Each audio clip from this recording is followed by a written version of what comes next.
parte 2 de las grabaciones que sobre enseñanzas acerca de la relación de pareja está realizando el doctor Pablo Elías Gómez Pose, discípulo del venerable maestre David Juan Ferriz Olivares. En la primera parte veníamos leyendo una carta del 18 de agosto de 1952 que está en el final del libro Yug Yoga Yoguismo del doctor Serge Reynaud de la Ferrier, en versión autorizada por su discípulo el venerable maestre Ferriz. En los cassettes que nos ocupe esta enseñanza sobre el matrimonio, voy a permitirme estarles leyendo enseñanzas muy hermosas sobre este tema.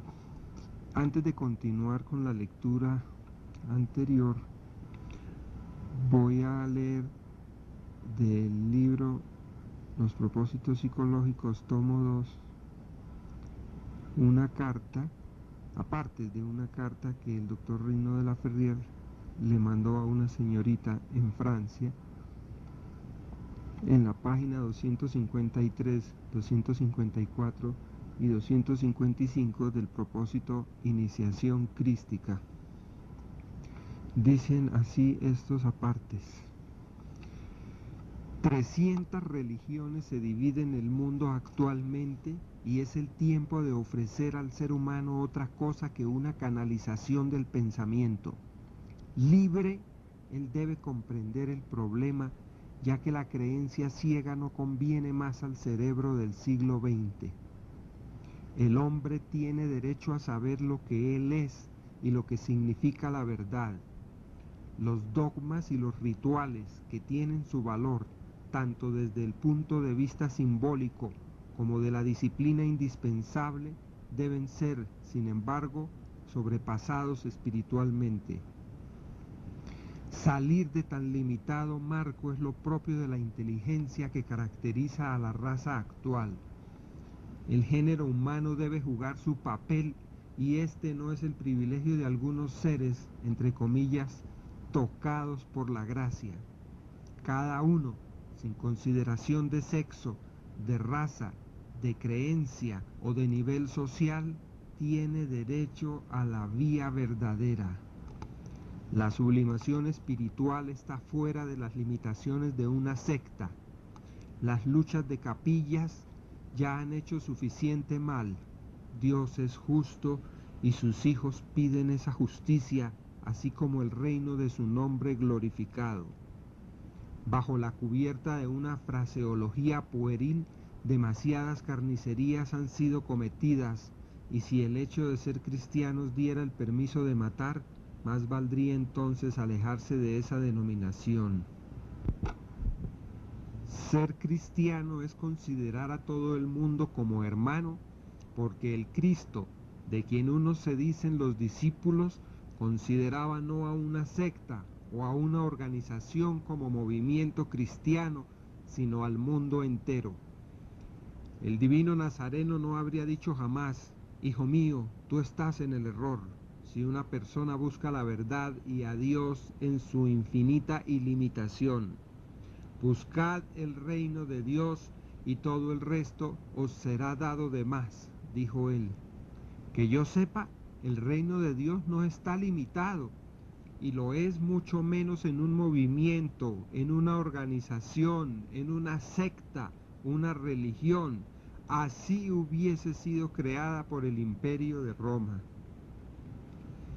El Cristo está más allá de las iglesias y de las religiones, y Él no fue nunca el fundador de un organismo sectario, sino el ermita, el sanyasín, y como Nazarit, Él predicaba la unión de todos, la sangha, y veía una gran familia humana, la fraternidad universal, con derecho al bienestar espiritual para cada uno.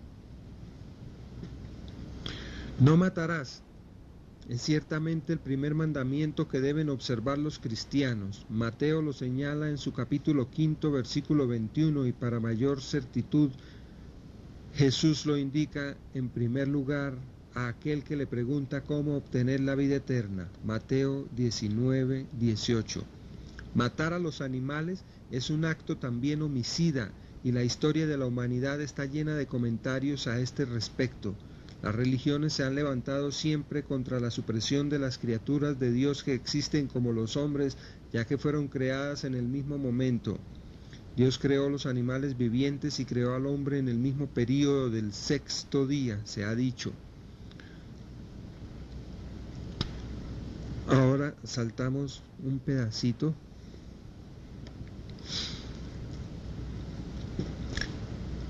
Notemos además que los animales no comen los mismos productos que nosotros y que no debemos temer pues la falta de alimentos.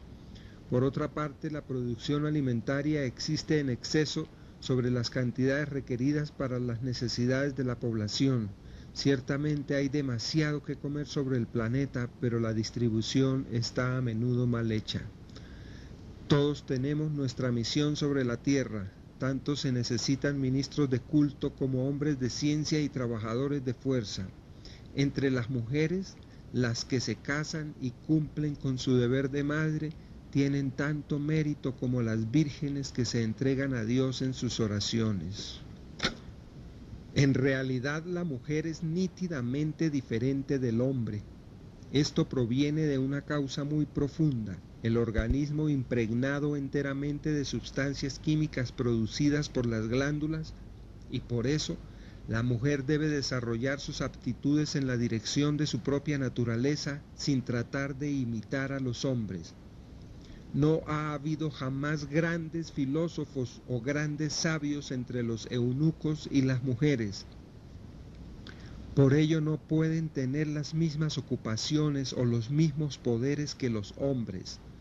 Su misión no es menor, todo lo contrario quizá, pero en todo caso, ellas tienen derecho al estudio, digamos a la teoría, si no es que a la práctica. Todo el mundo tiene derecho a los, entre comillas, misterios teológicos, y el estudio de las cosas sagradas no puede ser un privilegio. Es preciso restablecer los colegios iniciáticos como antes, con aplicaciones actuales para crear el reino de oro, la edad nueva, la era del Aquarius, en la cual una colectividad humana vivirá en perfecta tolerancia, comprensión y paz. En comunión espiritual, firmado R. de la Ferrier, presidente vitalicio de la Magna Fraternitas Universalis. Continuamos con la lectura del libro Yug Yoga Yoguismo. Después vamos a hacer lecturas de textos muy hermosos y muy valiosos. Página 540 del Yug Yoga Yoguismo. Todas estas asociaciones adoptan un tono de universalismo, aunque no sea más que en idea, y la mayor parte de los movimientos en este último siglo sienten la necesidad de expresar que es indispensable unirse, aunque frecuentemente no se trata más que de una declaración, pero no de una práctica, pues en realidad cada cual pretende imperar. Teóricamente, todas las nuevas organizaciones declaran como objetivo la unión de todas las ideas, pero en realidad queda sobreentendido que cada una conserva sus posiciones. He tenido la oportunidad de constatar muy bien que en diversas sectas y grupos de muchas partes del mundo el nombre de, entre comillas, fraternidad es un título acaparado generalmente por las pequeñas agrupaciones de todas partes. En los países occidentales se apropian el término fraternidad cristiana, etc., con una facilidad que deja satisfechos a todos, pues bajo el nombre de cristiano se sobreentiende civilizado. La Magna Fraternitas Universalis, que es una institución que existe realmente, ignora todas estas pequeñas discusiones de parroquias, en la misma forma que un adulto no presta atención a los niños que juegan a indios y cowboys. Indudablemente es inútil aclarar a los chiquillos que el caballo sobre el cual están columpiándose es de madera o de pasta de cartón y no tiene en verdad nada de caballo viviente. No existe nada de fraternidad universal en todas estas asociaciones que siguen siendo típicamente islámicas, hinduistas o budistas. Yo entiendo, junto con cualquier persona bien equilibrada supongo, que el término fraternidad universal no puede aplicarse sino a aquella institución que enseña de una manera universal todos los conceptos del pensamiento humano sin hacer presión hacia una idea más que hacia la otra. La Augusta Magna Fraternitas Universalis desde hace miles de años vela por los destinos del mundo y recupera nuevamente su sitio para reeducar a la humanidad con el objeto de que, al igual que en los tiempos durante algunos períodos olvidados de nuestra historia, el género humano pueda vivir nuevamente en una era de serena comprensión, en perfecta armonía, para que se cumplan las predicciones sobre la edad de oro, la época acuariana, el gran período de paz. No puedo negar que la augusta gran institución es servida por vehículos con nombres terminados en ismo para difundir de acuerdo a la época y al lugar las teorías que, a pesar de estar más o menos rebasadas por los dogmas, están estatuidas sobre las bases de su enseñanza. En otras palabras, todas las sociedades de espiritismo, ocultismo, teosofismo, islamismo, hebraísmo, budismo, etc., han sido agentes inconscientes o involuntarios que indirectamente han recordado las claves, las palabras tipo, las enseñanzas básicas que no han sido comprendidas por la masa, sino que han agrupado aquí y allá a los, entre comillas y con minúsculas, iniciados, entre paréntesis no iniciados con mayúsculas, a los seres suficientemente listos para desligarse de estos ismos y estar alerta al momento en que, según el axioma célebre, cuando el discípulo está preparado, aparece el maestro. Este ismo más, quiero decir en el caso de este libro con el título de yoguismo, se entiende como un llamamiento más, una base de enseñanza del yug puesto en doctrina, expresado bajo un ismo una vez más. No se trata de una nueva escuela de pensamientos, sino siempre la misma, la vía. Esta iniciación tradicional demanda, sin embargo, un camino a seguir, y yoguismo describe el estado de conciencia y la evolución del autor, quien ha recorrido rápidamente las encrucijadas esotéricas, de las cuales anota aquí los principales puntos. La Vedanta estuvo de moda una época debido tal vez a su divulgador en nuestros tiempos modernos, quiero decir el Swami Vivekananda, quien supo hacer atractiva esta filosofía que está basada en la más pura esencia metafísica, y se trata de una metafísica. Vedanta quiere decir fin del Veda etimológicamente, y en nuestra vida actual estamos muy lejos de la aplicación de los Vedas. Sin embargo, se debe rendir homenaje a los Vedas, los cuales son los primeros libros que enseñaron que el universo es infinito en espacio y eternal en duración, y evidentemente se debe reconocer también que hemos creído que ello constituía una concepción más moderna y sobre todo occidental. A lo sumo hemos tenido conocimiento de una frase que no se sabe dónde ha sido cosechada y que dice: no hubo comienzo ni habrá fin. Aun cuando la base de su religión reposa sobre los Vedas, como podemos atestiguarlo al mundo, 206 millones de hindúes en la India no llegan a agruparse en el vedantismo puro. Los indostanos se dividen en 206 millones de hinduistas, 60 millones de mahometanos y 9 millones de budistas. Van aumentando de más en más los hinduistas no indostanos, y aún muchos occidentales fuera de la India han abrazado la religión de los brahmines. Es muy conocido que si los cristianos creen que cada alma tiene su comienzo con un nacimiento en este mundo, a su vez los hindúes enseñan que el alma del hombre es inmortal, Vedas, que el espíritu del hombre es una emanación del ser eterno y que no tiene comienzo como Dios mismo tampoco lo tiene. El vedantismo y especialmente la vulgarización de Vivekananda se aplica sobre todo para la India.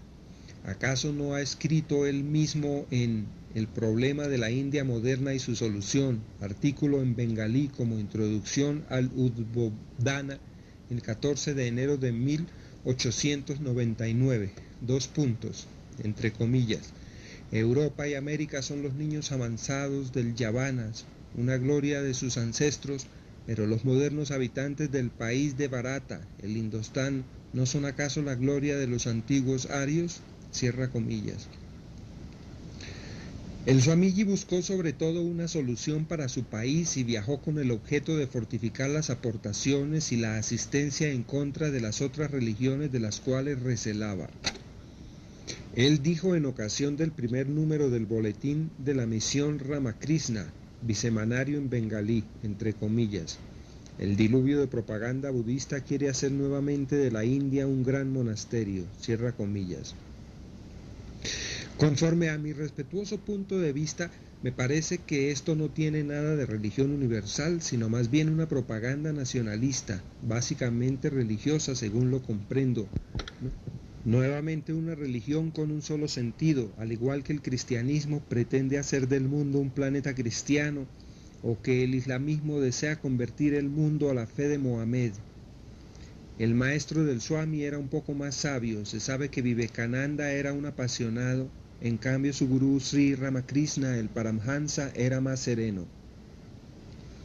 Es por esta pasión activa, cualidad rajásica, que el Swami ha deducido una forma de yoga con características llenas de calor, una Raja Yoga de acuerdo con sus ideas y sobre todo con su temperamento que desgraciadamente divulgó y que se ajusta demasiado al mundo actual. Ojalá que se tratara de la verdadera Raja Yoga en su línea tradicional, pero se trata de su propio comentario, de una idea personal sobre la Raja Yoga. Por mi parte me he guardado muy bien de escribir un libro que se denomine Yoga, puesto que expreso una opinión un poco personal del conjunto del tema. Y escribo preferiblemente yoguismo, sin sujetar a nadie en la vía que he trazado, un poco influenciado tal vez por mi individualidad, de la cual no exijo en ningún caso hacer partícipe a otro, máxime si se trata de una personalidad que se impuso como la del Swami, que sí intentó hacerlo con la suya en vez de eclipsarse detrás de la sabia figura de su maestro. En este orden de ideas, pero con mucha mayor tolerancia, con un espíritu más universalista, se expresa el Swami Yatiswarananda. Tomo una cita de su libro La vida divina, entre comillas. Tratando de realizar su naturaleza verdadera, él, el hombre, encuentra que aquello que él llama su sí es únicamente una sombra de la realidad y que su personalidad es un simple reflejo del principio eternal. Él obtiene la perfección en su ideal cuando llega a ser uno con él. Hablando sobre este tema, Sri Ramakrishna observa: conócete a ti mismo y entonces conocerás a Dios. ¿Qué es aquello que es mi ego? ¿Es mi mano o mi pie o mi carne o mi sangre o alguna parte de mi cuerpo?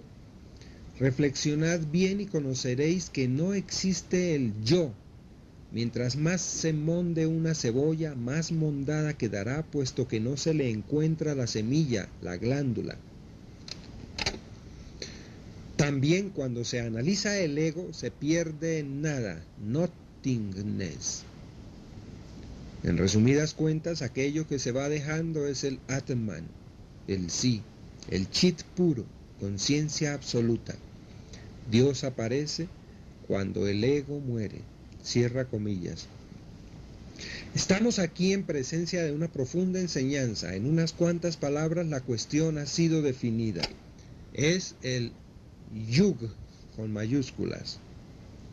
De hecho, sin personalidad, sin apariencia, sin espejo, sin marco, sino que en la realidad solamente permanece el sí universal, imperturbable, inmutable, eternal, ilimitado, como el único elemento de todas las cosas, un sí no personal, no divino, no espiritual ni material, un sí que lo engloba todo y a todos.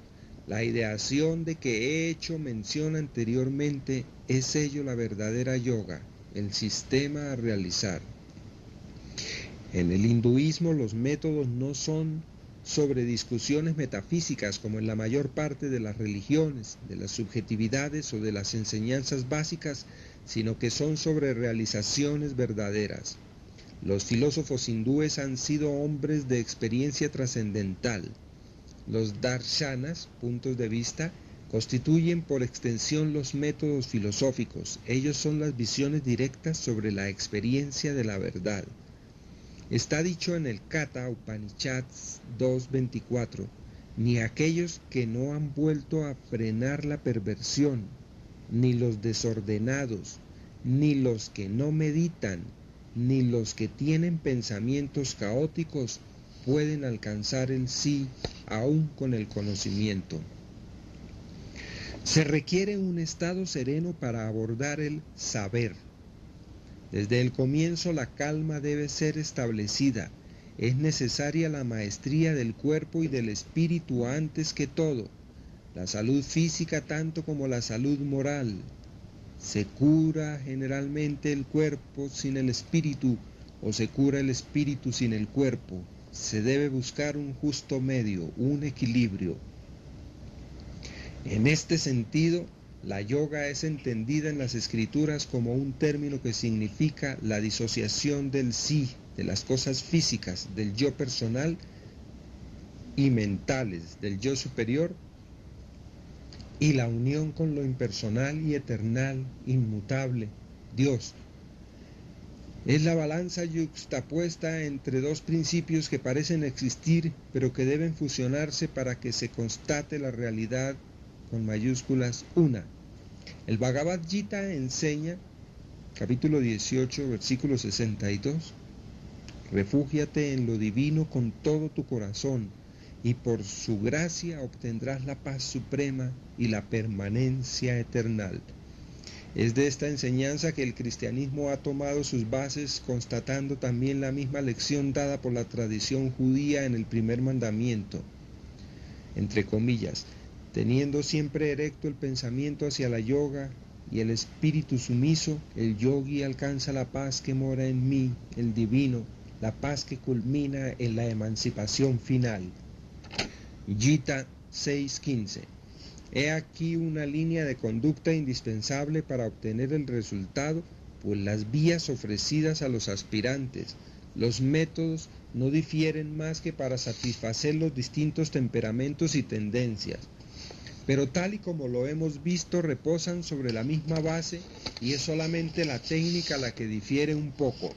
Creo haber insistido suficientemente acerca de las disciplinas y haber dado una documentación general de familiarización, los ejercicios para el cuerpo como para el espíritu. En resumen, una conclusión que deja una libertad a cada quien, pero que también pone en guardia contra la adhesión demasiado rápida a alguna teoría que será refutada por su carencia de bases sólidas. Es decir, he intentado traer una protección al estudiante, la cual no lo sitúa en un estado de sugestión o de promesas magníficas que enseguida lo dejan en medio de alguna disyuntiva. Yo creo, si mi pensamiento es suficientemente comprendido, que he proporcionado una línea de trabajo, un estímulo para una filosofía práctica y posible para todos. Naturalmente hay que diferenciar entre la Hatha Yoga y la mortificación, entre la Bhakti y el sentimentalismo, la Jnana y un intelectualismo brutal, y entre la Raja y una mórbida inactividad. Quedarse en alguno de estos estados es estancarse lamentablemente. Sería como estacionarse en una enseñanza infantil, pues una comprensión que está a nuestro alcance no tiene ningún valor un poco después, y hay que tomar en cuenta que existen otras enseñanzas que todavía no están al alcance del individuo que evoluciona lentamente hacia una ascensión que lo conduce a aquellas cimas donde los hombres ya no existen, como tampoco las doctrinas o las religiones, únicamente la verdad. Swami Vivekananda dijo humorísticamente: está bien nacer en una iglesia, pero no morir en ella. Swami Yatiswarananda ha escrito página 55 de su introducción a la vida divina. Las religiones institucionales pueden hacer sus mejores intentos para mantener a sus seguidores en un estado de infancia perpetua, pero un verdadero aspirante que hace el mejor empleo de la protección y del apoyo que le son dados durante las primeras épocas de su vida, deberá desarrollarse y sostenerse con su propia fuerza, tomando su inspiración más de lo divino que de los hombres y sus instituciones. Este es el secreto del engrandecimiento en el mundo de la verdadera religión. Del vedantismo puro ha sido tomada la siguiente cita, que es avalorada en su procedencia y se opone en este punto a la religión cristiana, gracias al doctor Deussen, erudito vedantista alemán. Los evangelios estipulan muy correctamente como la más alta ley de moralidad el ama a tu prójimo como a ti mismo. ¿Pero por qué he de comportarme así?, pregunta el eminente catedrático, y el doctor Deussen continúa: por orden de la naturaleza no siento las penas y los placeres sino únicamente en mí mismo y no en mi prójimo. La respuesta no se encuentra en la Biblia, prosigue él, pues este libro venerable está todavía excesivamente bajo la influencia semítica y sin liberarse del realismo judío, más bien en el Veda, y particularmente a través de la fórmula Tat Tuam Asi, tú eres aquello, que expresa en 3 palabras metafísicas la misma moral. Igual que las otras filosofías, el universalismo de la Vedanta termina aquí, pues esta constituye una subjetividad.